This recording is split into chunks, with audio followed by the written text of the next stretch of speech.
Hello guys, rock and roll? Ngayon try natin i-review ang V8 sound card, alamin natin ang mga function nito. Ito ang sa microphone volume. At ito naman para sa echo at reverb. Dito sa ilalim naman ang treble, bass, record, music, monitor. At sa ilalim makikita natin ang mga effects ni V8 sound card. At ang kagandahan dito guys, meron siyang Bluetooth, so i-Bluetooth na natin ang backing track para hindi na hassle. Punta na tayo sa likod ng V8 sound card guys. Meron ditong Live 1 at Live 2, accompany instrument, charging, earphones headset, condenser mic, at dynamic mic.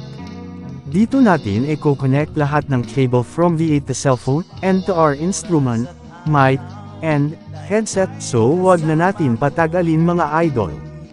And by the way, kung makikita nyo guys ang Live 1 at Live 2, dyan natin i-connect ang cellphone natin, for live recording. Sa accompany instrument naman, natin i-connect ang guitar, or bass, keyboard, and etc.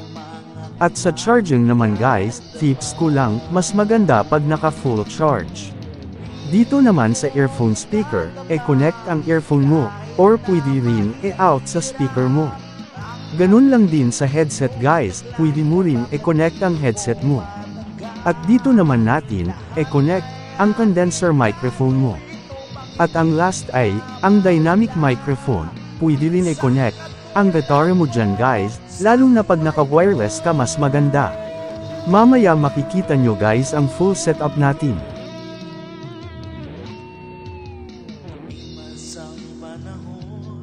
At ang setup ko dito guys, naka full volume ang treble, full volume din ang bass, ganun din sa record, music, at monitor, full volume mo na para balance at malakas ang monitor at backing track mo.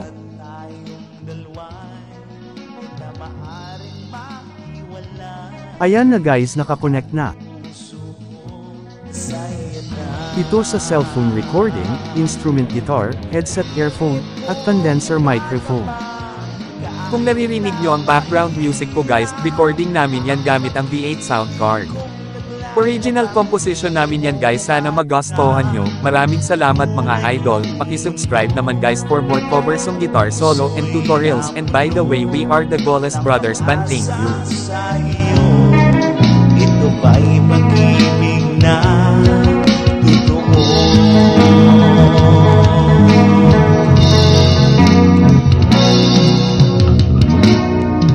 Sa bawat oras at araw na ika'y kasama ko,